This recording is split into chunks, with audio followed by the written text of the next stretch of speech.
Palakpakan natin sila.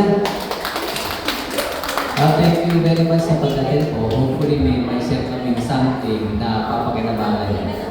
Karamihan kasi dito nakita ko guys, medyo bata pa eh. Hopefully wala pa kayong sakit sa puso. Pero mas maganda naman kasi may alam na tayo. No? Ibig sabihin, para as prevention. Kung hindi man, kung ang mga magulang po natin may problema, may share natin. Ha? Ito kasi ipe-present ko, special topic ito about heart. Although hindi po talaga linya ito eh. No, inaral ko lang din. Basically, ako po ay sa ENT Head and Neck Surgeon. 1991, doktor na po ako. Medyo mahabang pa naman ako yan. No? So, natutuwa naman ako pag binibigyan kasi ako ng new topics outside sa specialization ko. Kasi nga kahit po ako, natututo rin, nadadagdagan yung kalaman ko. Sometimes, nadi-discover ko yung mga bagay na hindi pala nasasabi sa atin ng mismong doktor natin na apparently specialista doon sa field na yon. Kaya nagugulat din po, ba't di nila alam to dapat pala ganito.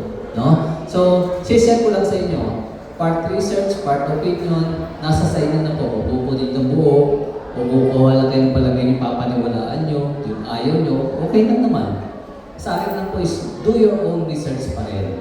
Importante po yun. Ang First Vita Plus lang po ay nagbibigay ng konting sharing, information sa mga sakit para ibig sabihin, mas gusto kasi namin mag-prevent. No? Prevention talaga habol namin, pero kung sakaling nandito tayo dahil may karamdaman na tayo, try natin ipihit pabalik sa health side. Ito, so Dr. Harry Tanchango po, actually Harold ako nickname po yung Harry. No? ENT Head and Neck Surgeon, Calamba Medical Center po ako nag-practice for more than 20 years na ako ENT. No? So, heart condition ang usapan natin. Bakit importante po na i-discuss sa panahon natin ang heart condition?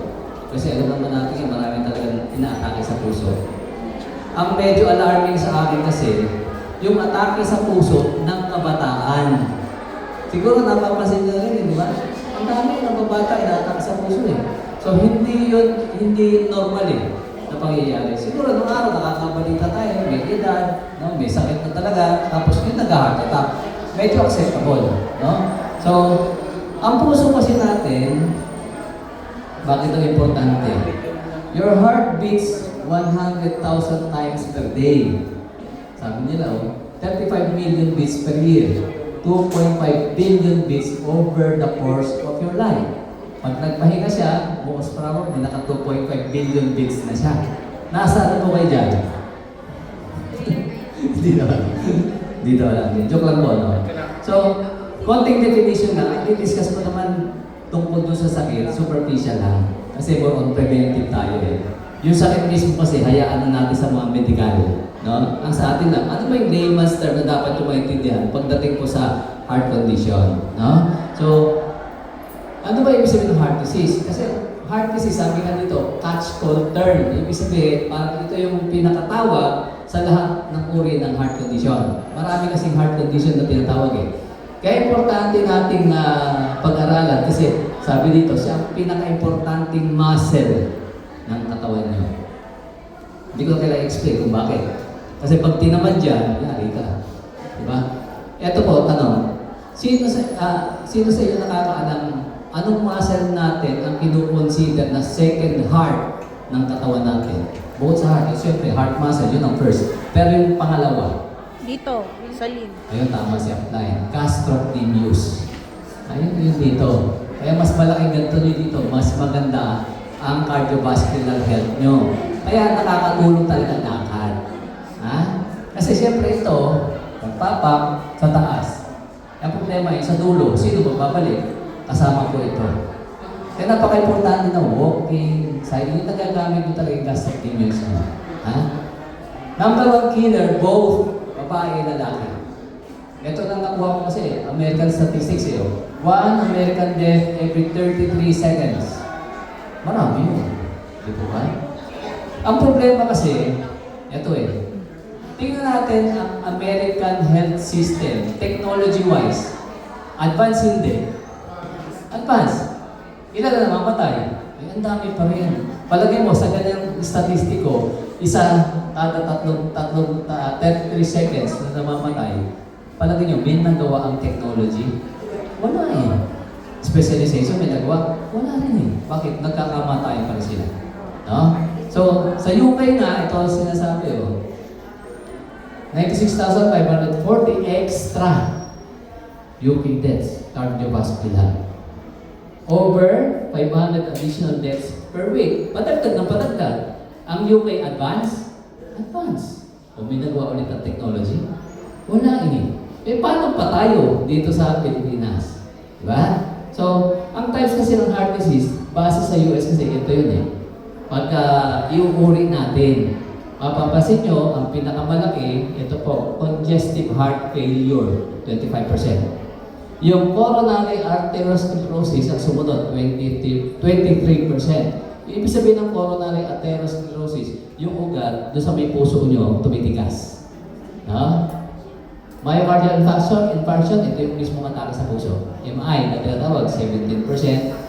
Arrhythmias, 18%, others, 17%. So, ililink muna natin doon sa blood pressure. Kasi magkakonek yan parati, di ba? Kaya cardiovascular health, hindi lang heart, pati yung ugat. So sa ugat, ang ano natin doon is yung blood pressure. Alam naman natin na pro sa heart attack pag mataas ang presyon. Di ba ba? So, higher than normal BP, no, puts one on the higher risk daw ng cardiac atherosclerotic disease, heart attack, stroke, and heart failure. Ibig sabihin, yung mga pataas ng BP. Sino dito ang mataas ng BP? Sino dito medyo elevated ang blood pressure na? Tapos tumayo mahiya. Ilan, ma'am? Check ko later, Doc. 180 over 100? Minsan. Pero mataas talaga yan. So, half daw po ng ng adult, mataas ang blood pressure.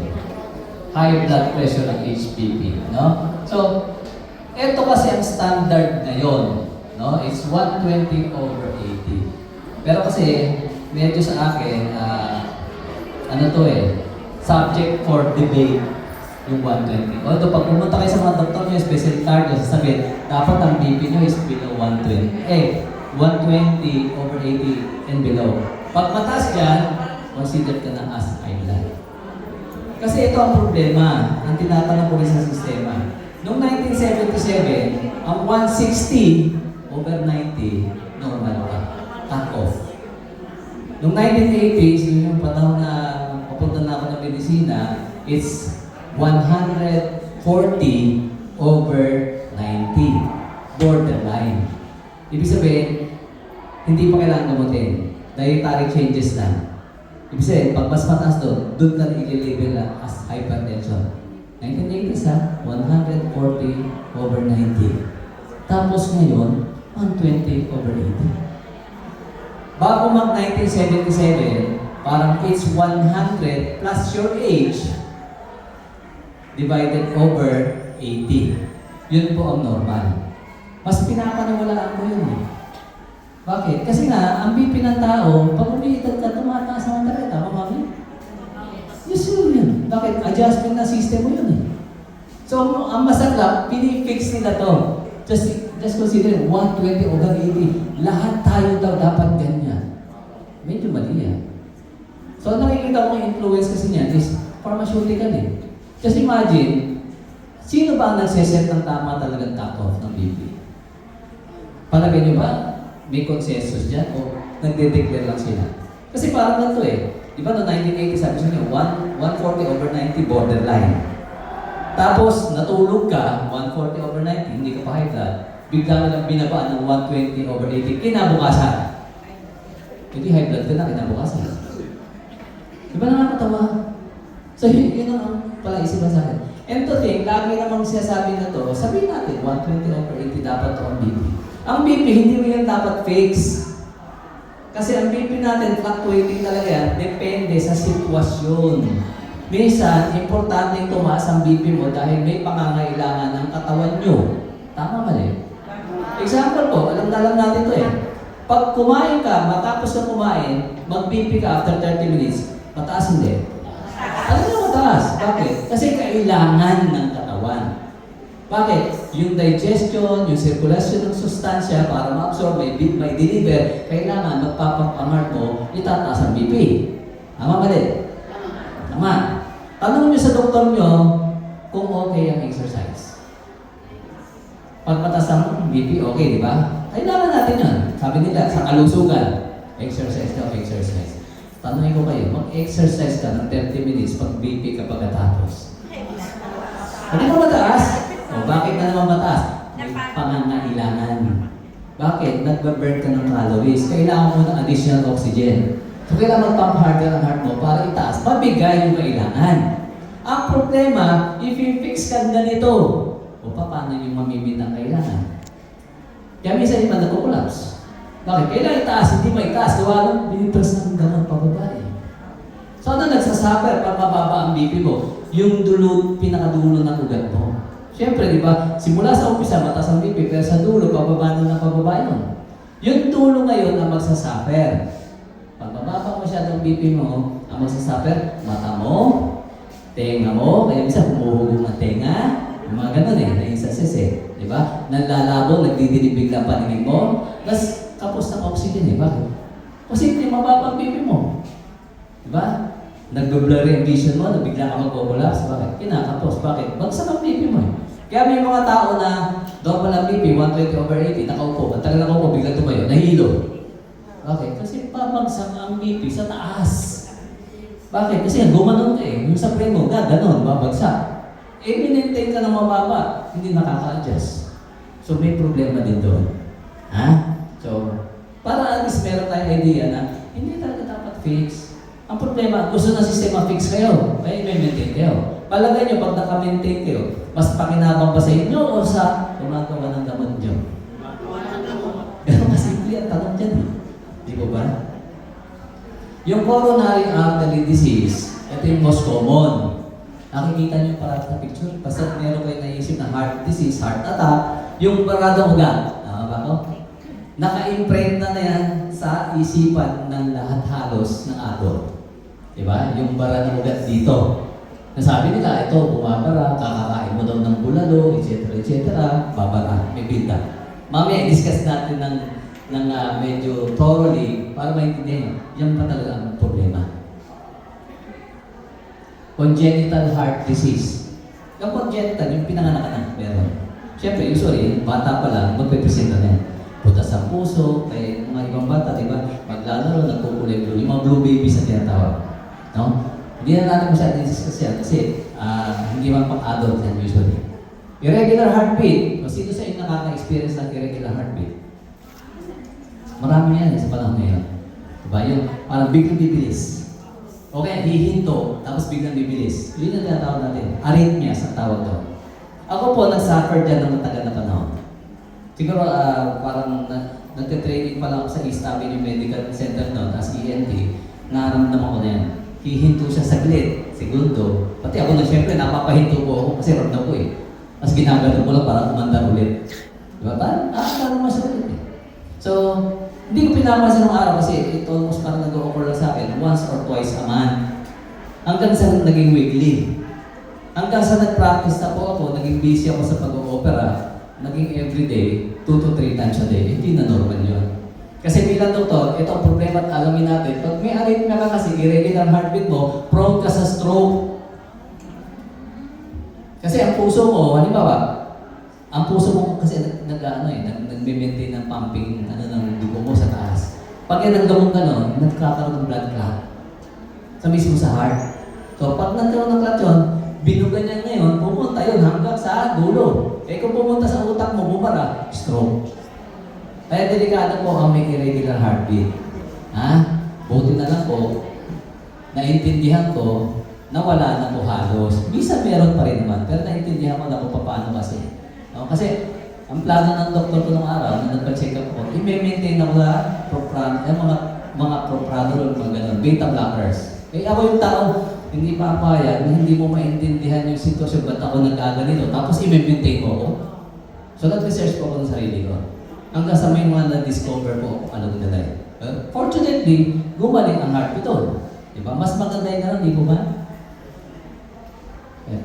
Yan, yung mga traces niya, mga heartbeats natin yan. Alam naman natin sa ECG yan eh. No? Meron tayong tinatawag ng tachycardia. Ang tachycardia, mabilis. Brady, mababa. No? Sa'yo? Pangatlo, premature contraction. No? So, mamaya sir, bibigyan ko ng konti idea anong pwede mo i-try. No? Tapos fibrillation. Yun yung mga medyo... Yung tachycardia kasi, normal yan kung may activity ka. Bibilis talaga. Yung bradycardia, nagiging normal lang yan kung atleta ka. Usually sa mga athlete, bradycardic sila. Pero wala silang nararamdaman. Bakit? Naka-condition ang system nila. Efficient ang heart nila. Ha? Next, heart enlargement.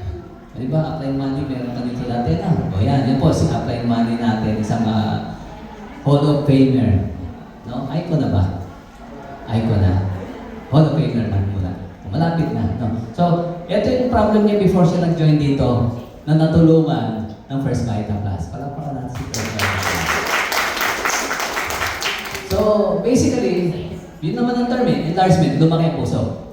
No? So, sa x-ray pala kasi nakikita na yun. Ang usually clue dito sa mga doktor, pag nakita niyo yung heart silhouette na gumanon, kasi pag sinundan nyo, malaki yan. Kasi dapat, yung dulon to gagano na, may kanto na doon lalabas na yung tulis. Pero ito, wala nang tulis eh. So, hindi ko i-sketch yan, medyo malaki talaga yan. So, dyan pala, makikita natin, may heart enlargement na. So, nangyayari po yan minsan, ito, mga sinasabi dito, no? Pagka nagkaroon tayo ng past heart attacks. Sometimes nagkakaroon tayo ng minute heart attacks kasi hindi natin napansin. Pero syempre, sisira yun ng heart tissue, magkakaskarin, nagkakaroon tayo ng cardiomyopathy. Sabi din dito, arrhythmias, toxins, o genetics can play a role. No? So, ang affected person, kahit bata nga pwede, tamaan eh. 20 to 40 according to American Heart Association. Worldwide, nire-recognize kasi nila ang AHA o American Heart Association as parang siya yung otoridad eh. Kaya sa Pilipinas, kumbaga yung mga cardio natin, sampalataya din. Pero mamaya, bibigyan ko ng idea, hindi dapat. Diba? Medyo malaki kalakuhan yan sa mundo. Itong ang organisasyon na ito. No? So, ang pinaka-kinatatakutan lahat, ang dami natin, irregular heartbeat, cardiomyopathy, ano ba nakakatakot? Yung mismong cardiac arrest.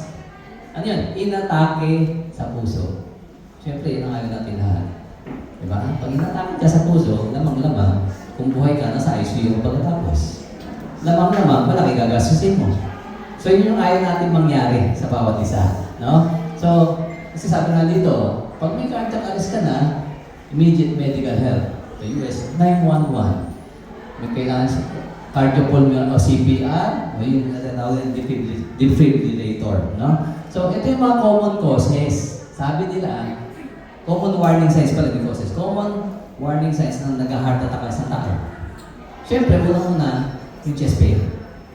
Ang kailangan natin maintindihan, paano mo i-distinguish yung common chest pain na galing sa heart sa ibang kondisyon. Kasi may ibang kondisyon din po nagpapabigat sa dibdib eh.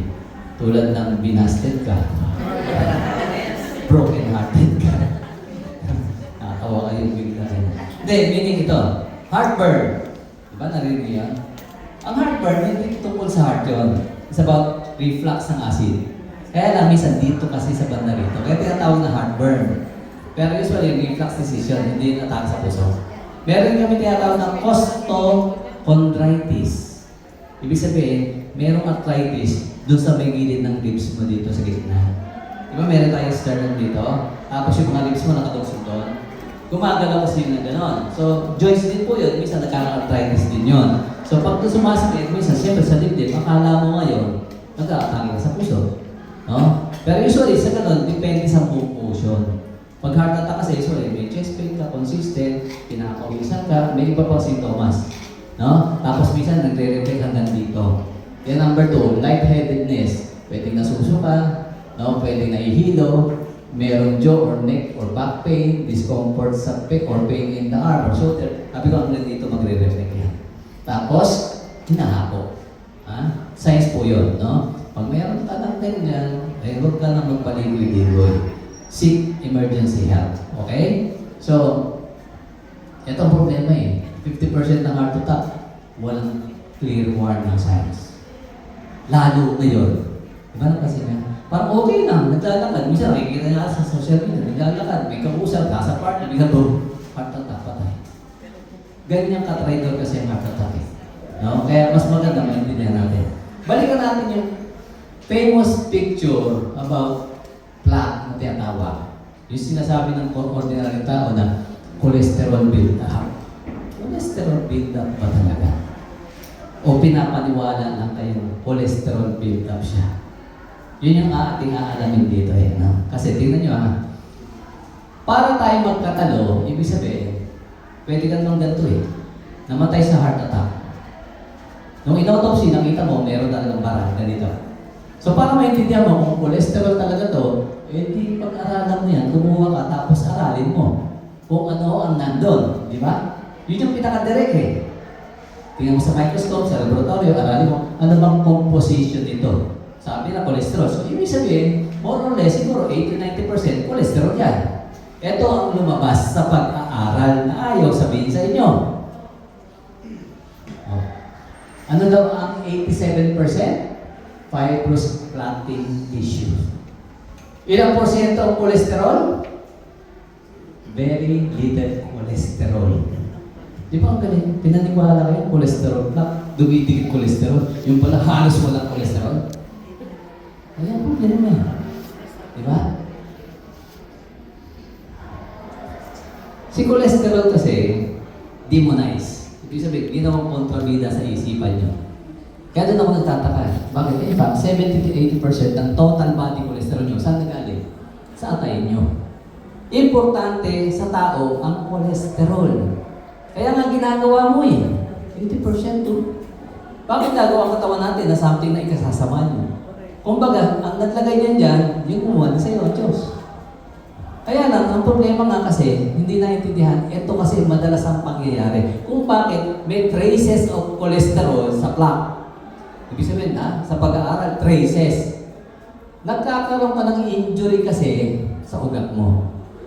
Siyempre, yung ugat mo, kung masisira at pumutok yan, goodbye ka. Palagay mo, walang gagawin ng katawan mo doon? Meron. I-re-repair niya yun. Di ba ba? I-re-repair niya yun. Parang i-vulcanize niya yun. Kaya ka nagkakaroon ng ganun. Tapos ibinintang nila, cholesterol daw yun. Kasi nung nag-build up ka, kailangan mo kasi ng mga cholesterol. Kasi bakit? Ang cholesterol, tandaan nyo, lalo yung mga tinatawag ng LDL, VLDL, hindi taba yan. Hindi yan yung normal na pagkakaalam nyo. Yung lumutang na sebo, cholesterol yan. Hindi ganon. Tingnan nyo yung term ha, LDL. Ano pa ibig sabihin nun? Low density lipoprotein. Lipo, fat. Protein, proteina. Ibig sabihin, taba yan at proteina combination. So hindi yan taba. Carrier molecule yan. Siya ang taga-deliver sa system mo. Kailangan mo na ganito, wala labas sa liver, ito dalhin dyan. Bakit? May aayusin kayo. Ito pa yung sinasabi sa inyo. Kung may ano pa yung burn unit. Sa lahat ng burn unit, may mga pasyente dyan, yung mga nasunog. Diba? Marami yan sa ortho eh. No? So, pag tinest nyo lahat, ang cholesterol level ng burn patients, lahat matataas. Ano yun? Sabay-sabay kumain ng bawal? Bakit tumataas? Kasi may nire-repair. Massive ang damage ng katawan nyo. Ganun yun. Ganun kasi ang control ng cholesterol natin. Kaya lang, ito ang problema ng sistema. Ang totoong pumapatay, clotting. Blood clot, bumara. Kaya lang, ito ang mabenta. Bakit mabenta to? May bibili kayo naman. Ganun ang, yun ang problema eh. Diba? Kung maintindihan nyo lang ito, diba, na tapos nyo palang niloloko. Kasi ako nun, yun din ang panimula ako eh. Kakain ng bulalo, yung taba-taba, hindi mo tinangga, didikit sa ugat ko. Walang ganun sa libro. Pag sinabi sa inyo, hanapin nyo ng libro. Saan mo nabasa ito? Papabasa ko sa doktor namin sa Batangas. Kasi hindi papasok ang sebo sa sistema mo, sa ugat mo na sebo. Walang ganun. Kaya kung may bituka, i-digest. Diba? Ang pumapasok lang sa bituka natin, tandaan nyo, building blocks. Pagka tayo kumain ng carbohydrates, hindi ba papasok as carbohydrates? Papasok yan as ano? Simple sugars. Glucose, fructose, yung mga ganun. Ganun din po pag kumain kayo ng taba. Hindi po yan papasok as taba. building blocks. Ang tawag doon, fatty acids. Ganon din ang protina. Hindi ka pwede kumain ng chicken, ng itlog, papasok, protein ng mahaba o kaya peptide. Bakit? Pag pumasok ang peptide na mahaba, dahil may diferensya ang bituka nyo, mag-allergy kayo, magpapantal kayo. Yun ang sikreto doon. Hindi dahil allergy ka lang, may problema ang bituka nyo, nakakapasok, yun dapat hindi pumasok. Kasi tanda nyo, isa sa marker ng katawan natin para ma-recognize kung foreign body yan, protina. Pumasok, hindi naman pumasok as amino acid. Pumasok mahaba. Sasabihin ng katawan mo, may ingator foreign, mamamantal ka ngayon. Magre-react ang buong katawan mo. Bakit? May kalaban kang pumasok eh. So dapat ang pinifix doon, bitukan nyo. Hindi yan nakukuha ng anti-allergy lang kung parati kami gano'n. Hindi yan nakukuha na huwag kakain daw ng itlog kasi allergic ako sa itlog. I-fix nyo ang bitukan nyo para masolusyonan ng permanente. Pero hindi yan sasabihin sa inyo. Bakit? Hindi ka nabibili ng anti-allergy mo.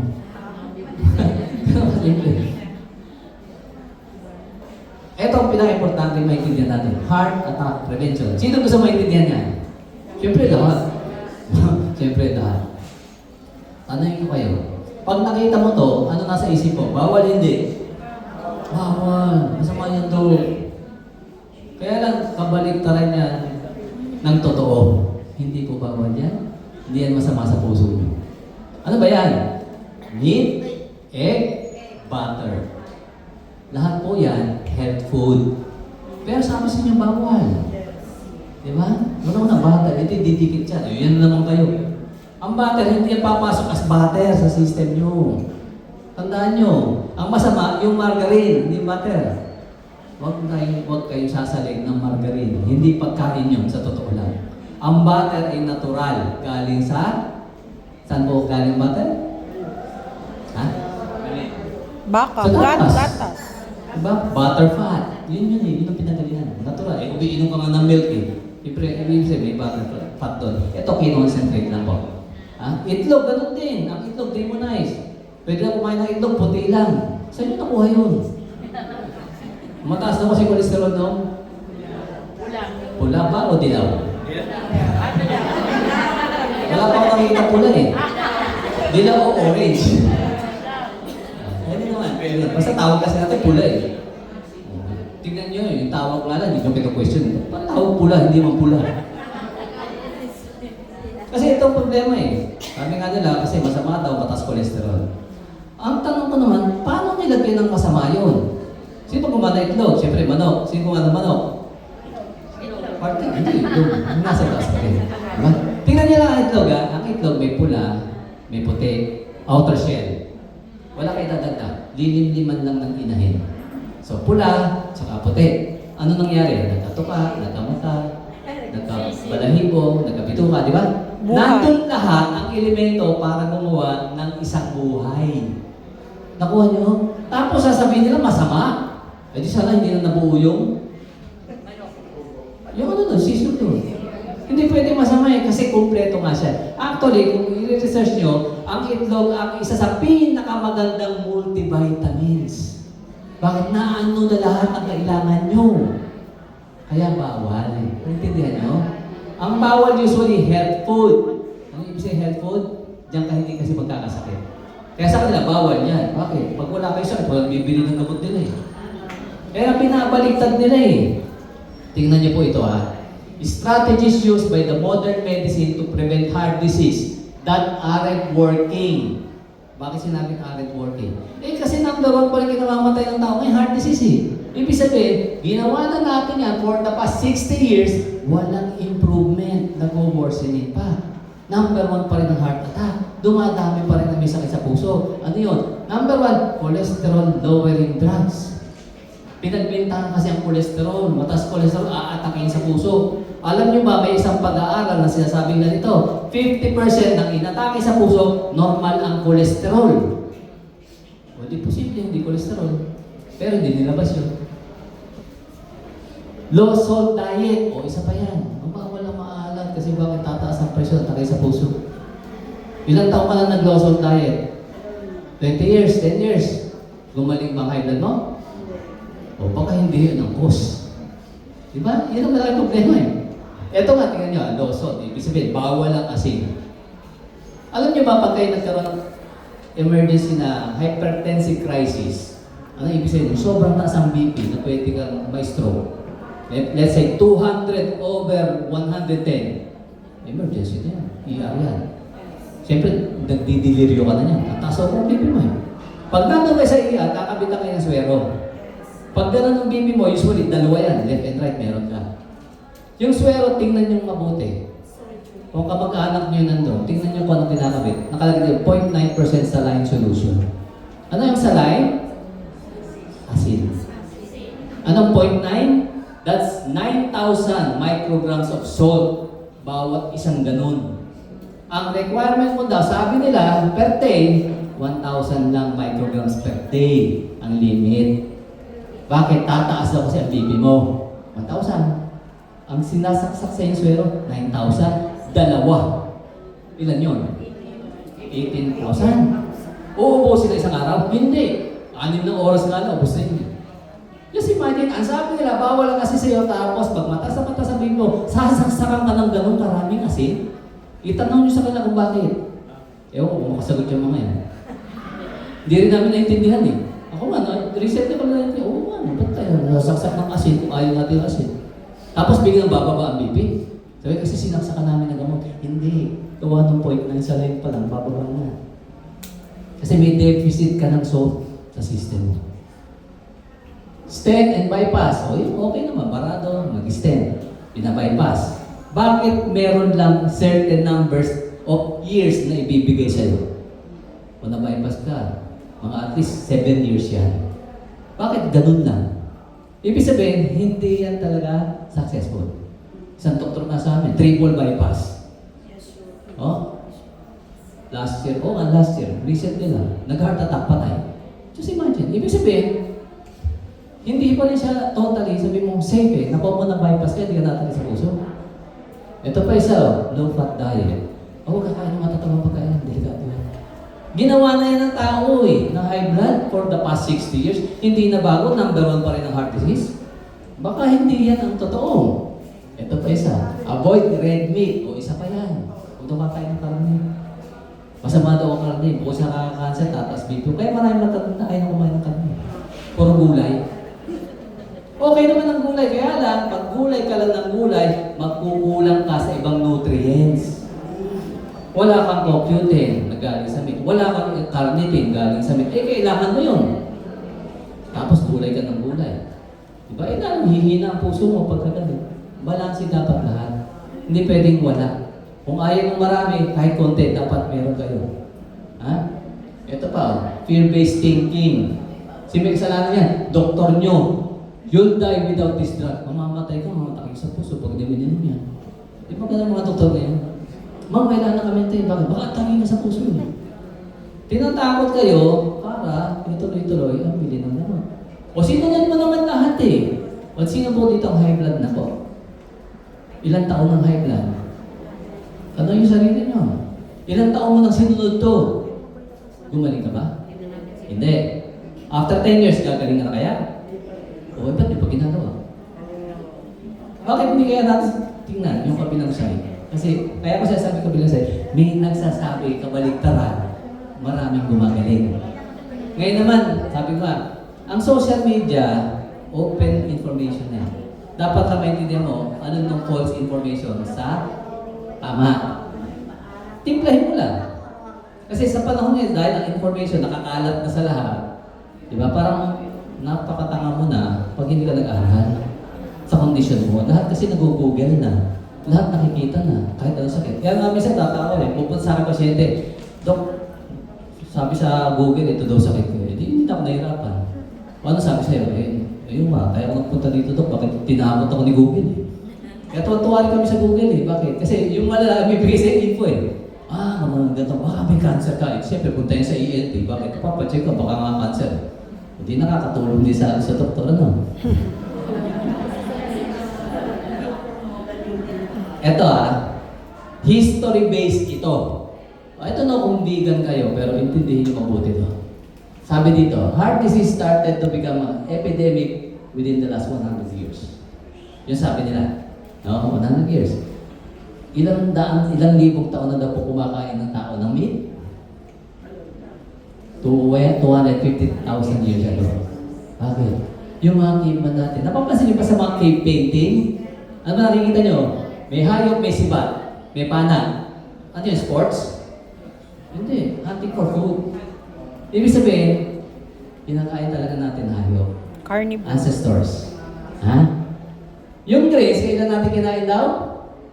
10 to 12,000 years. So, may yung bago. Ano ba yung grains? Protein. Siyempre, kasama yung bigas yun dyan. Ang kanin. So, basically, hindi tayo nag-evolve dito. Ang grains po kasi butil. Tama? Ang design ng butil, sa prinsipyo, Manok. sabi ko, ang Ibon. butil kasi is designed para sa ibon at daga. Rodents. Kaya sa bukid, lagi may daga. Tsaka, may ibon. Pero sa tao kasi, pinayagan tayo. Ang tawag dyan, survival food. Survival. Kasi pwede mo kainin, mabubuhay ka. Pero hindi dapat yan. Kasi bakit? Dito kasi tayo based dapat. Kaya tama naman yung sa pagkain natin eh. May ulam, may kanin, may gulay. Ang problema, mahal ang ulam, binawasan, dinagdagan ng greens. Doon tayo nagka-problema. Saan katutak ang kanin? Pauso pa ito si Mang Inasal. Wala tayo nagka-problema tayo. Processed sugar daw. Kailan tayo nagsimula? 6,000 years. Doon ang umpisa yung mga refined sugar niya. Di ba? So, over just 100 years ago, pumasok ito mga tawag natin vegetable oils. Famous yan. Baka ngayon pag ginagamit yung yun eh. Vegetable oil. Akala nyo healthy? Ang totoong tawag doon, seed oils. Walang gulay sa vegetable oil. Niloloko lang kayo. Tingnan nyo ha. Bakit mo sasabihin kasalanan ng karne? Matagal na kumakain ng karne. Ninunguno kumakain na ng itlog. Ba't masama ang itlog? Nung araw pinapapak ang butter, walang heart disease. Ba't yun ang pinagbibintangan niya? Bakit hindi mo pagbintangan itong mga bago? May milk tea na ba nung araw? Wala. Oh, ay, tingnan mo yun. May nuggets ba nung araw? Wala. May burger nung araw? Madami.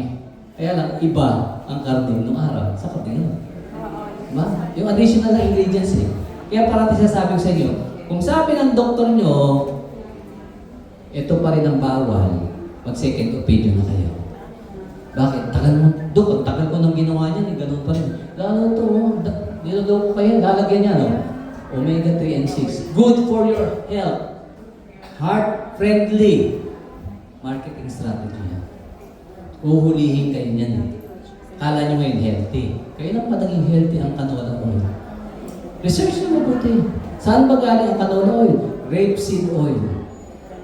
Ang rapeseed oil hindi pwedeng kainin ng mamal. Kasama ka doon. Bakit? May lason yun eh. Kaya lang, genetically modification, yung rapeseed oil, binago nila. Kaya ang tawag nila canola. Pero rapeseed oil pa rin yan. Genetically modified na rapeseed oil ang canola. Canola is acronym eh. Canada oil, low acid. Yun ang ibig sabihin nun. Baka ngayon doktor mo, hindi naiintindihan, ibig sabihin nun eh. Akala niya halaman ng canola. Walang halaman canola. Rapeseed ang halaman. Kaya ayaw yung ilagay na rapeseed, baka ma-discover nyo na hindi pala pwede sa tao. Tapos sasabihin sa inyo, healthy daw. O, di ba ang ganda? Nautunan naman tayo doon. Balik ka na ng coconut oil. Ang araw naman wala tayong problema sa coconut oil. Ba't biglang nagka-problema? Bakit pag naging extra virgin coconut oil, healthy?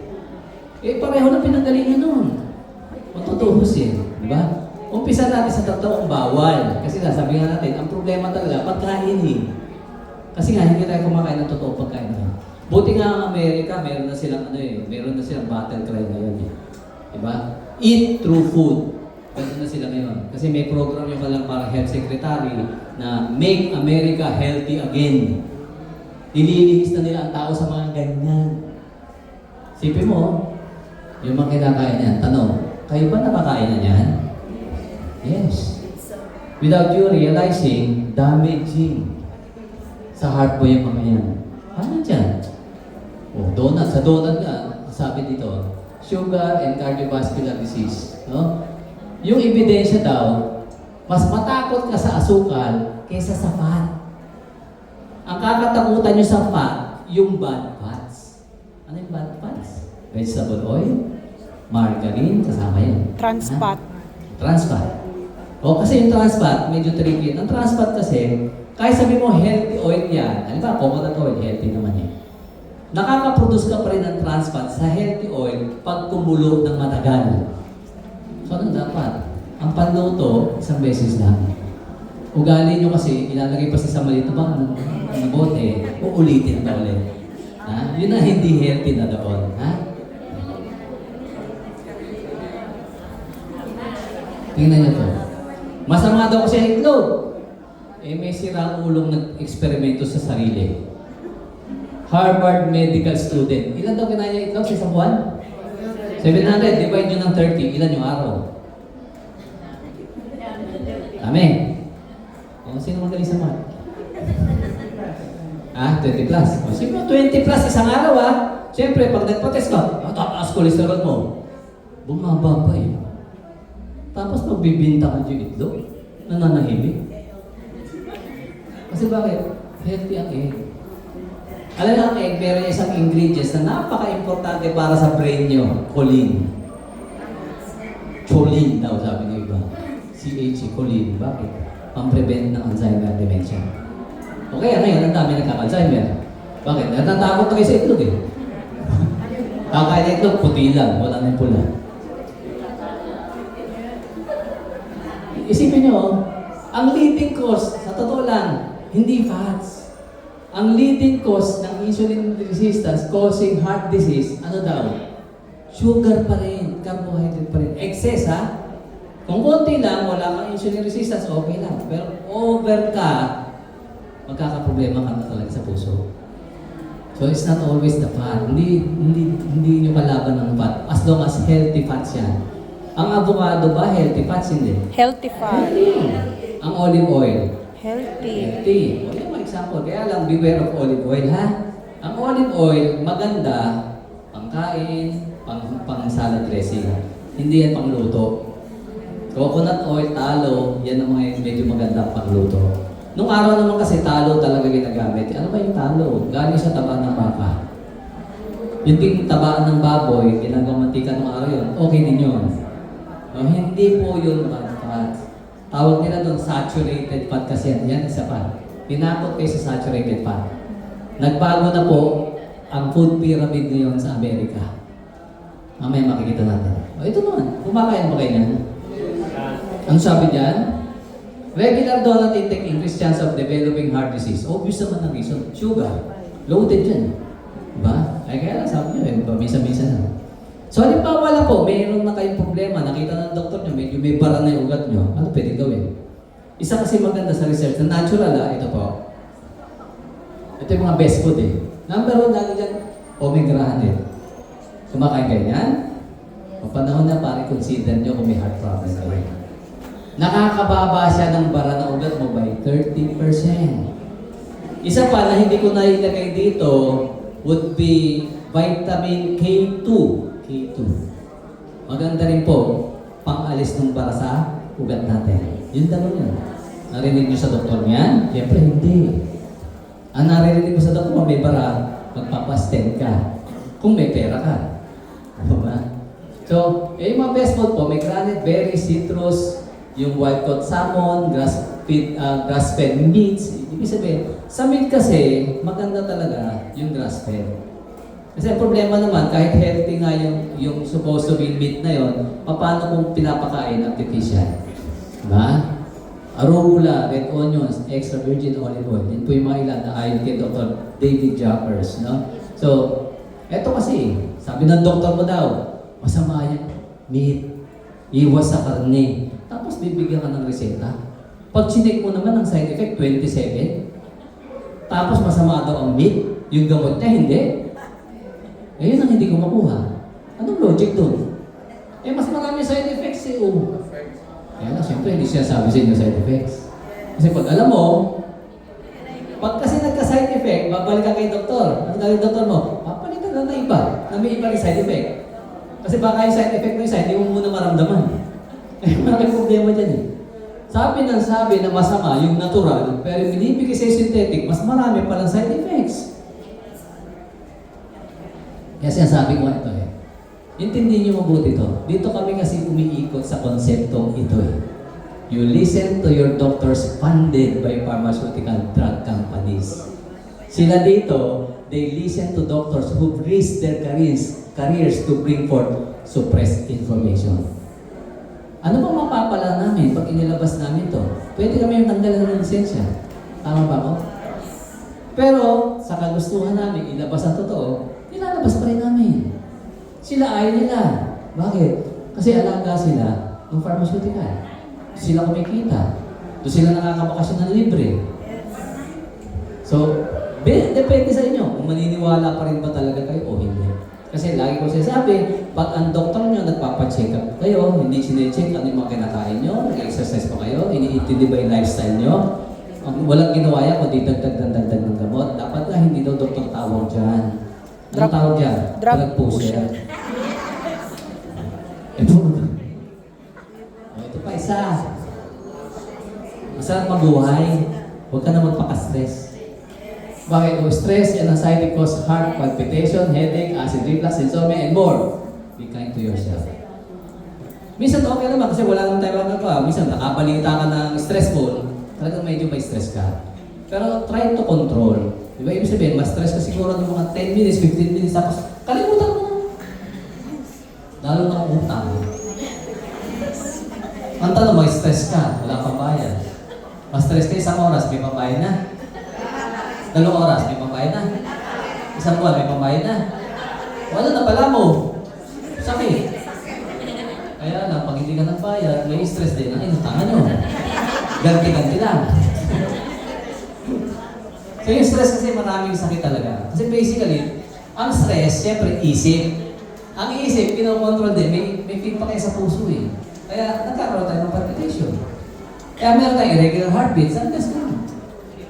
For sure kasi si ma'am, di ba? Siguro yung mga early videos ni ma'am, kung napansin nyo dati, nagsuffer siya ng irregularity sa heart niya. Di ba? Sabi nga niya doon, cause daw ng stress. So, nung natanggal sa stress, tapos nag-healthy lifestyle, nawala yung condition. So, pwede naman palang ganun eh. Ito, non-negotiable. Pag sinabi non-negotiable, kailangan. Ang puso nyo, hindi lang nangangailangan basta ng sustansya. May mga minerals din kailangan. Sabi nga dito, your heart requires ano daw? Magnesium. Sinabi ng doktor nyo? Baka hindi. Subukan mo. Hirapan ka matulog, nag-magnesium ka, naman tatulog mo. Baka part yun ng problema mo. Naghahanap yung puso mo din. Kaya hindi ka makatulog. Kinakato ko eh, hoy, maghanap ka ng magnesium. Paano kung wala itong mabili? Ang magnesium po kasi usually sa nuts. Ang favorite source ko po ng magnesium na natural would be pumpkin seed, buto ng kalabasa. Kaya maraming nabibili ngayon na supot-supot na binanatan na nga para pagtamad ka eh. Diba? Siyempre dapat walang iodine salt. Dapat na sea salt okay, pero yung iodine salt problema din yan. Bukod dyan sa magnesium, kailangan din ng katawan nyo. Actually, ang liver kailangan ng copper, pero ang heart nyo kailangan din ng copper. Tataas ang presyo ng copper na yan. Lahat ng sistema natin kasi, mapapansin nyo, iron, copper, magnesium, metals yan. Bakit to? Anong ginagawa ng mga metal sa katawan natin? Conductors kasi yan. Tandaan nyo, tayo po, bilang tao, electric beings tayo. Kuryente nagpapaandar pa rin sa atin. Diba? Kaya nga ang heart nyo po, ang heart natin po, nag-i-emit ka ng electromagnetic field na mas malakas kaysa sa brain mo. Ang heart po nakaka-generate ng EMF hanggang 3 feet daw palabas sa'yo. Kaya yung human aura na tinatawag, nakikita yung gano'n, palabas sa'yo. 3 feet yan, hanggang yan. Kaya minsan, yung mga taong lalong malakas makiramdam, hindi pa niya kilala isang tao parang masamang tao to. Bakit? Ramdam yung aura eh, na ini-emit ng heart. Lalo ang hayop, ang aso, nakakaramdam yan ng gano'n eh. Mas madali siya makatitig eh. Kaya lalapit mo, aaaah! Ay, galit mo sa'yo. Bakit? Eh, kumakain ka ng aso eh. Naiintindihan nila yun. Sa oras pa lang nababasa na yun, na maintindihan natin. Kaya lang sometimes, nawala na sa isipan natin may mga ganung bagay eh. No? So, bukod sa mga copper, magnesium, CoQ10, kailangan ng heart natin. Kung kayo po 40 na pataas, i-try nyo i-consider gumamit, mag-supplement ng CoQ10. Yan po ang nagpawala ng irregular heartbeat ko nung araw. CoQ10. Ha? Anti-aging naman ba't ka matakot? Anti-cancer naman, ba't ka matakot? Natural ba ito? Of course, it's natural. Ano daw pwedeng meron dito na umayos na tableta? Liver. Pwede. Mataas ang liver Yung heart organ ng manok, mataas din. Bakit? Basically, kailangan ng heart yan So, lagi nandun siya. Liver and heart ang mataas. No, yung mga lamang loob, mataas sa CoQ10 yan Sa mga halaman ng prutas, mayaman sa CoQ10, big 9, isa yun. Maganda big 9, may CoQ10 yan. Kasi usually, ang majority ng source ng CoQ10 natin, meat and meat products. Kaya nga sabi ko sa inyo, kung kayo vegetarian, mamumroblema kayo sa CoQ10. Not unless alam mo may big 9 na pwede mong source. O kaya, yung outer portion ng mani, pag naglalaga tayo, di ba yung parang kulay pula? Yun mo, may CoQ10 din yung sa outside. No? Ano pa maganda sa heart? Sabi nga, ubas. Alam naman natin yan. Kaya kasi sabi lang, maganda daw ang red wine. Hindi yung red wine, yung content ng red wine na resveratrol ang maganda sa heart. Resveratrol po. No? Kailangan ng heart natin yan. Isa pa, lycopene. Lycopene, nasa po yan? Sabi ito. Saan pa? Watermelon. Usually pag may tinge yan ng medyo reddish, meron yan. Yun ang karakter ng lycopene sa atin. Anti-hypertensive, anti-inflammation, antioxidant, lipid lowering, anti-arteriosclerotic, cardioprotective, anti-platelet aggregation, anti-obesity. Ang dami pa rin naman So kakain tayo lagi ng kamatis. Ito, okay naman. Madadas ako kumain talaga ng kamatis. No? Ang problema, mali ang pagkain mo ng kamatis. Kasi karamihan, nakala nila, okay ang fresh. Tama ba ito? Huwag iluluto. Hindi po. Pag kamatis at kailangan mo ang lycopene, kailangan iluto. Hindi nyo makukuha ang lycopene. Masyadong dikit yan doon sa balat. Kaya mapansin nyo, yung mga tao dito, yung mga shawarmahan, gano'n, Mediterranean, di ba? Sinusunog nila yon. Ganon kasi tamang pagkain. Kasi naiintindihan nila yon. Siyempre, mas masarap talaga in-impress. Pero pagka ininin mo kasi parang lusaw na Pero way yun para i-release yung importanteng antioxidant and phytochemical na lycopene. So dapat, iniinit ng konti ang kamatis. Dok, pwedeng ibabaw sa kanin. Di ba ginagawa? Pag sa kanin mainit, hindi masyado pa rin. Kailangan talaga. Apoy. Ano ba, nagsinigang kayo? Okay yun, makukuha niyo yun. Kaya namin isa kung tititingnan mo, fresh na tomato, a source ng magandang lycopene o yung dilata na process na, mas maganda pang Although yung sa dilata, may preservative yun. Pero pagdating sa lycopene, mas mataas pa rin yun. Yung sa dilata. So, kailangan natin dito, paano mapapalakas talaga ang puso natin? Siyempre, pag nanghina yan, magbilang ka ng araw mo. Diba? So, ito na ang basic A healthy heart needs healthy diet. Ano yung healthy diet? Baliktarin nyo na yung alam nyo, hindi healthy yun. Kumain na ng karne, kumain ng butter, kumain. Kasi kanina, meron pong nagsabi sa akin, sinabihan ko yung kapatid ko, ipagkain nyo, bulalo. Nangihina daw kasi ng sister ko, bulalo o kaya tinola. Sabi ng mga pamangkin, Dok, huwag yung bulalo kasi delikado, baka may stroke si mami kasi high blood. Sabi ko sa pamangkin, isa ka pa. Di ka nakikinig sa lecture ko. Healthy lifestyle. Ano naman natin yung healthy lifestyle? Sa healthy lifestyle, kailangan talaga exercise, ha? Kahit yung brisk walking. So, naintindihan nyo, bakit importante yung brisk walking? Lakad sa stairs, bakit? Ito ang second heart muscle nyo. Gastrocnemius nyo. Aakyat ng santri, mag-elevator pa, second floor lang.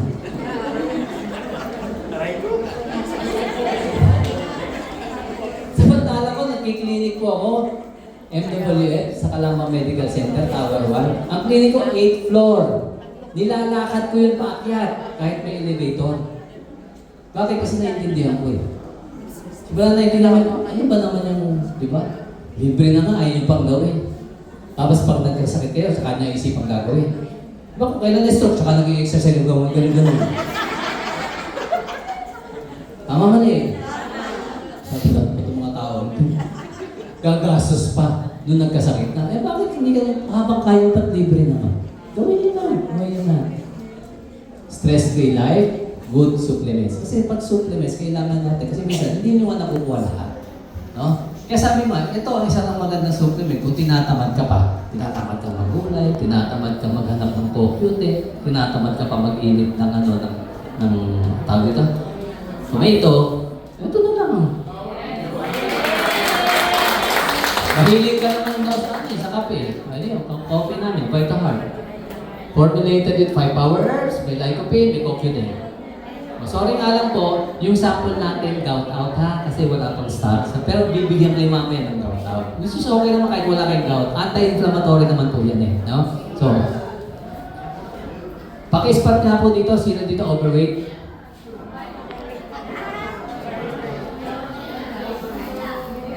Meron po? Palagay nyo, anong year to? 1960.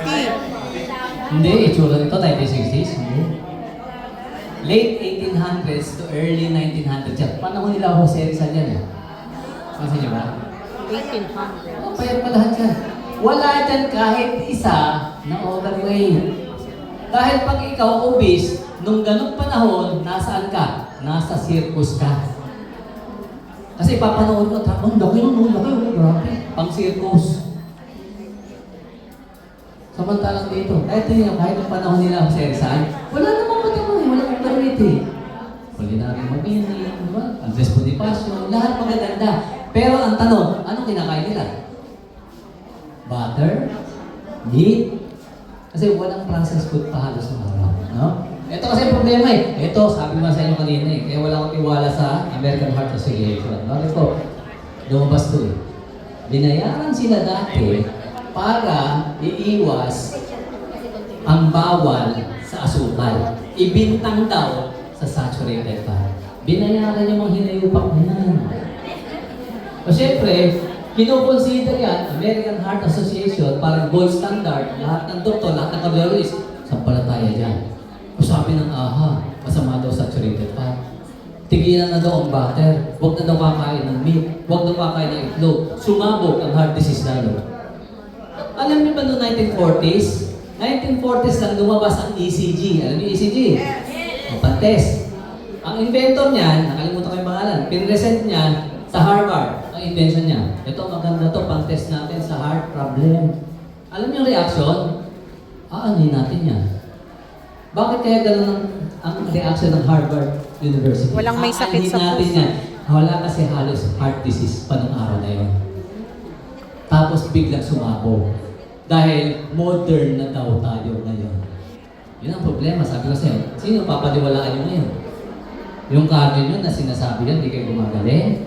O yung mga doktor o ibang hindi doktor na nagre-research na may nadi-discovery hindi alam ng doktor nyo. For example, ito nga hindi alam ng doktor nyo eh. Tanungin nyo, Dok, alam nyo yung easy zone? Ito, easy. Extra corporeal yata tawag yan eh. Alam natin kasi, meron tayong ugat. Ang ugat, dalaw yan ng dugo, tama? Meron tayong blood vessel wall. Ito yon yung outlet sa labas, yung itim. Pero napansin mo ba, dikit ba tong pula sa itim? May space. Ang tanong ngayon, ano yung space? Yun yung structured water na tinatawag. Ang ugat nyo, hindi ba sa ugat yan meses, tapos dalo yan? Hindi. Meron siyang structured water na tinatawag doon. Fourth phase ng tubig yon. Ginagawa ng katawan natin yun. Yun din ang tubig na nakukuha natin pag kumakain ng pipino, ng water. Kaya pag kumakain kayo ng ganon, di ba, parang mas nawawala yung uhaw nyo.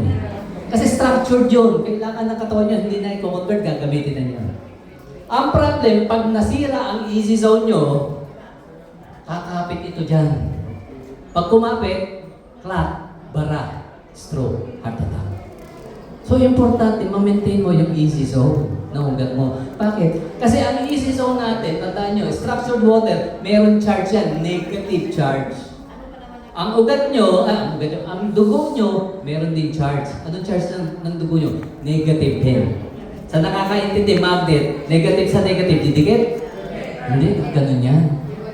So kahit hindi masyado mag-pump ang heart nyo, ang dugo nyo dadalo yan, tuturo yan. Parang maglev yan eh, yung trend. Aanar yan na walang friction. Kaya na pag nasira yan, may friction na kasi. Doon na masisira. Ang trabaho ng heart natin, alam ng karamihan na to, alam ng karamihan tao, pang-pump lang. Hindi lang pang-pump ang heart. Vortex creator ang heart nyo. Kaya kailangan dumaan ang dugo doon, buo sa oxygen, kailangan niya ibalik ang negative charge ng red blood cells mo. Kasi nawawala yun eh. Tapos pagbalik doon, bibigyan ulit para maganda ulit ang sirkulasyon mo kahit hindi masyadong nagpapam. Kasi kung gaganit yan, ang nahihirapan sino po? Puso nyo. Lalaki siya. Kasi bakit hindi naiintindihan ng doktor nyo ang easy zone? O, hanapin nyo. Okay? Sa management ng heart problem, hypertension, importante rin to. Hindi puro gamot. Hindi lang din diet. Ano nandito? Yung metabolismo mo kasi. Magpa-araw, mag-sauna, mag-grounding, infrared. Importante yan lahat. Bakit? Nag-generate yan ng negative charges sa katawan nyo para maganda ang sirkulasyon mo. Kita yan eh. Kahit halimbawa nakamonitor, kasi may mga machine na gano'n. Tinignan ng dali ng ugat mo, ganito ka. Mabagal, nagka-clamping sila. Tumapa ka ilang oras sa ground, pa-check ulit, ang ganda, hiwa-hiwalay na sila. So pag hiwa-hiwalay, hindi yan magba-blood clot. Tandaan nyo, ang stroke, ang heart attack, blood clot. Hindi cholesterol na bara. Maliwanag yun. Patapos naman na tayo. At least, ito pa isa, sa mahilig dito, iwasan nyo na. Sabi dito, 2 to 3 times a week. Eh baka araw-araw ka. Isa pa. Sad to say, marami na biktima nito. Pero ito po, scientific presentation na to. Tumaas 90% ang problem sa heart simula nung binakunahan sa COVID. So, lastly, at least dito meron pang i-offer na dito. Kaya marami yung kahit bata eh, nagkapunta. Ang isang problem kung bakit nare-relate sa heart attack ang COVID vaccine, babalik kayo sa easy zone. Sinisira niya yung easy zone ng ugat nyo. Kaya nagkakaproblema bumabara. Kahit bata yan, kahit walang previous heart disease yan. And lastly, sabi nga natin kanina, yung stress, nakaka-cause talaga yan. Pero sa panahon ngayon, ano ang pinaka-main cause ng stress? Ano daw sabi? Ay! Sapul. Walang pera. Sabi dito, more than high blood sugar, more than cholesterol.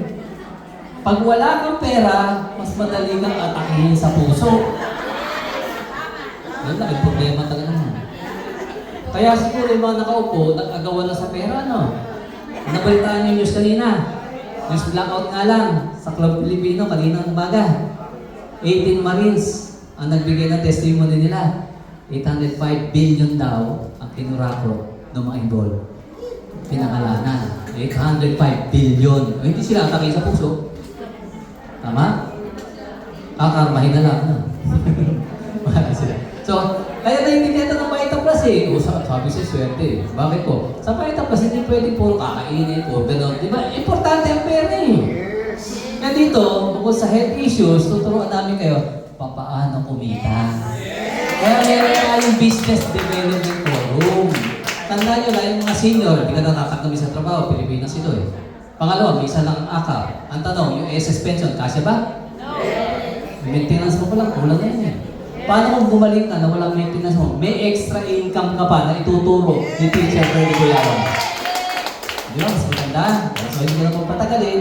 Tawagin po natin next speaker po natin. Ito po dating teacher eh.